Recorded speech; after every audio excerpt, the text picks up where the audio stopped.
Jeg hedder Allan Juhl Jacobsen. Jeg er eksamineret bedemand. Jeg er bedemand, fordi jeg synes, at det er det bedste job, der findes.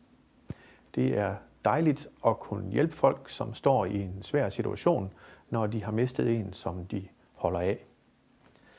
Når man kommer her, så får man hjælp til alt det praktiske. Vi tager os af simpelthen alt, hvad der er omkring papirarbejde, til de offentlige myndigheder, også til fagforening, til Sygeforsikring Danmark, hvis man er medlem der. Vi sørger for, at alle de ting de falder på plads, sådan at der ikke er nogen huller i papirgangen. Vi sørger også for alt det praktiske omkring afhentning af afdøde, der hvor man nu måtte befinde sig, transport til kapel eller til kirke, og også videre til kirkegård eller krematoriet. Vi sørger også for, at der bliver truffet aftale, hvis der er brug for det, til stenhugger, blomsterhandler, eventuelt solister, der skal komme og optræde i kirken.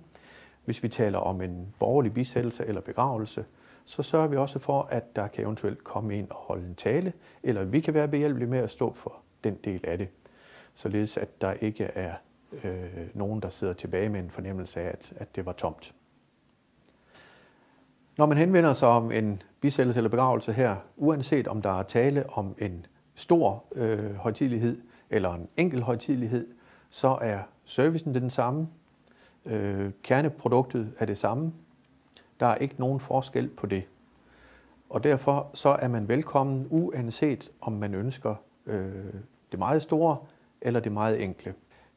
Min sidste vilje kan man hente her i forretningen. Man er altid velkommen. Man kan også gå ind på vores hjemmeside www.kolding-bedemand.dk, og der kan man udfylde den direkte, printe den ud og lægge den sammen med de personlige papirer, man har, det være sig dåbsattest og vielsesattest.